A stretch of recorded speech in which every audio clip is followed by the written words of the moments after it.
Kia ora guys, welcome back to the Black Jersey. My name's Max, I'm the host of this channel, and today's video is just going to be my raw thoughts about what's currently happening with the Welsh Rugby Union. I don't have a script for today's video. I'm just going to speak the truth about how this place has issues. It's absolutely rotten, and so stick with me for this whole video to hear a Kiwi's point of view about some very complex issues that's going on over in Wales. Thank you very much to my patrons as per normal as well. You guys absolutely rock. If you're a new subscriber as well, cheers for doing that. Really appreciate it.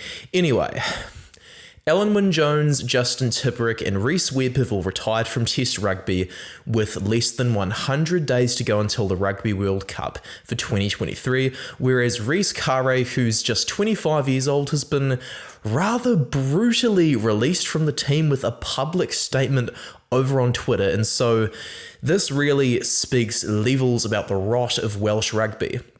I've had several discussions with followers of mine over on Instagram about how New Zealand rugby's having a few issues there rather. We're a bit detached from the grassroots, things like that, and we're not really remembering what rugby was like in the past. We've forgotten our heritage of the sport, and we're still very much stuck in the 2010s, and we've just forgotten what happened in the amateur era. Whereas Welsh rugby is stuck in the amateur era, and though it's made some very, very, very good business decisions in the past, well, the business decisions they're making right now are not very good, and clearly a lot of those players, excuse my hay fever, have had enough of it. Ellenwood Jones has played for the Ospreys since 2005. I was literally 5 years old when Jones made his debut for that team, which is ridiculous. The guy's about to turn 37. He is the most capped player of all time with 170 tests, including 12 for the British and Irish Lions, 158 for Wales. Like, that's ridiculous. But instead he goes on, he uses his Barbarians match as his send-off from international rugby. Justin Tipuric retired on the exact same day after going on multiple Lions tours, for crying out loud. Tipuric was a world-class player, one of the best open sides that Wales has ever had, probably only behind Sam Warburton and Martin Williams. Look guys, Samu Manoa from the USA, he did this in 2019. He retired in advance of the World Cup immediately, so withdrew from the squad. But when three players announce their retirement within just weeks of each other, it starts to speak a lot about the issues at the WRU. Catch-22 Rugby and Connor Does Rugby both did excellent jobs exposing the disgusting behaviour from some of the employees in the Welsh Rugby Union from behind the scenes, exposed some of the bad decisions they made, like how clubs have far too much of a say in how the union operates, and a lot of the players really pressured the Welsh Rugby Union to sort out their contracts and were looking at going on a strike from Test rugby before playing England in the Six Nations. The Six Nations is the greatest league of rugby outside the World Cup, and yet this crap over here was happening. A lot of players are also exiting Wales to play their club rugby elsewhere. Joe Hawkins, who was one of just 3 Welsh players I considered for my team at the tournament for the Six Nations, he will lose his eligibility to play for Wales. Players who debut for Wales while they're playing overseas keep their eligibility. Welsh players who don't have a certain amount of test caps, they leave Wales, they lose their eligibility. Make it make sense. At least New Zealand over here is consistent. They make it so that nobody who's based overseas, unless they're on a sabbatical, is eligible for the All Blacks. Like, sure, it's strict, sure, it's harsh on overseas-based players, but you know what? It's a very clear-cut standard and it keeps the local scene alive. There's so many mental gymnastics for this kind of eligibility laws.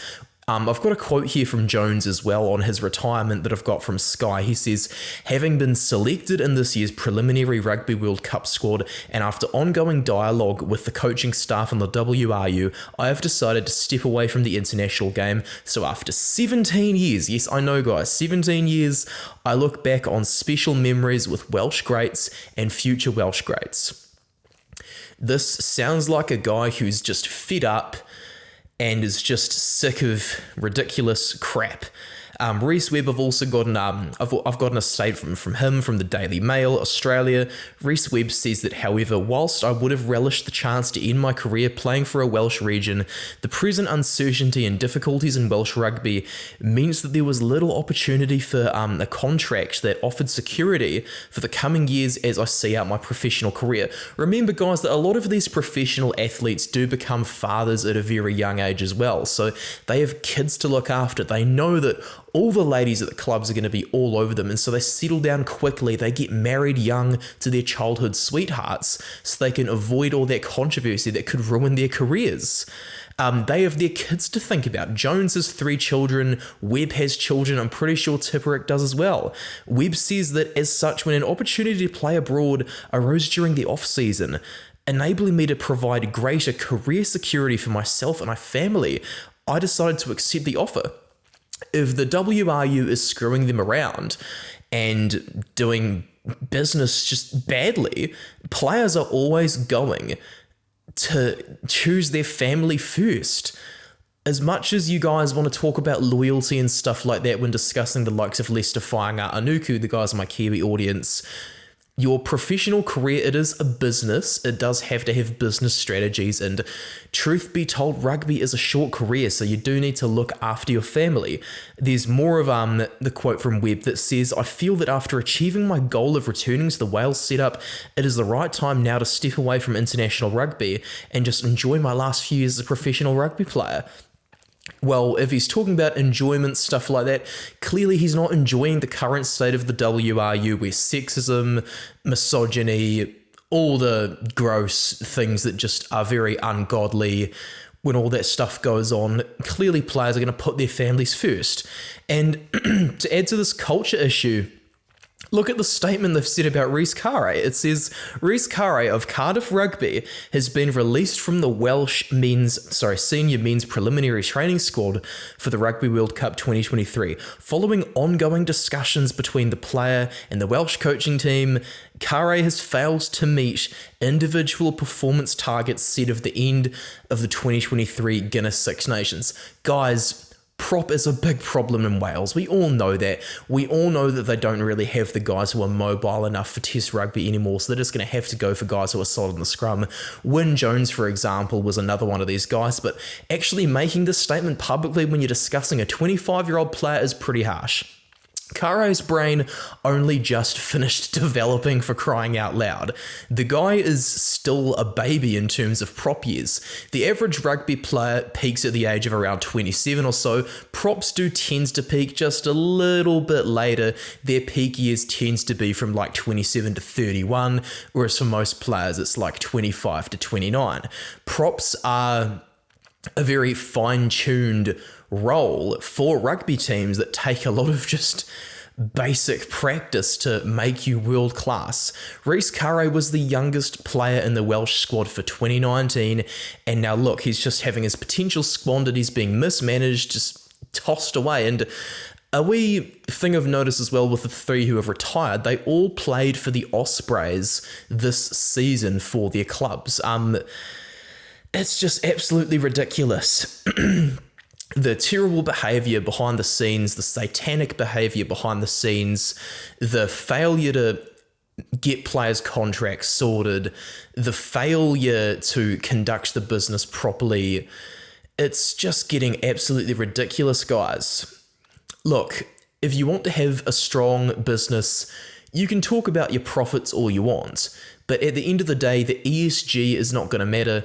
The treatment of your staff is what's going to matter, because when you treat your staff properly, the staff deliver a proper product to the customers develop the loyalty to the business, and the customers, they keep coming back to the business.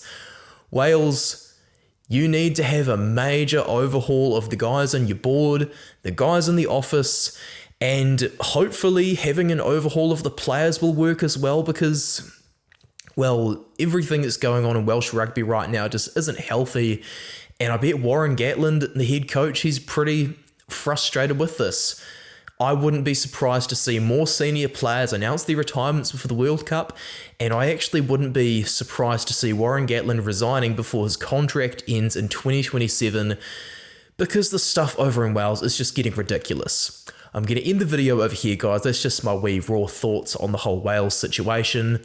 Make sure to like the video if you agree with my talking points. Tell me more about this whole ordeal as well down in the comments, because I am a Kiwi.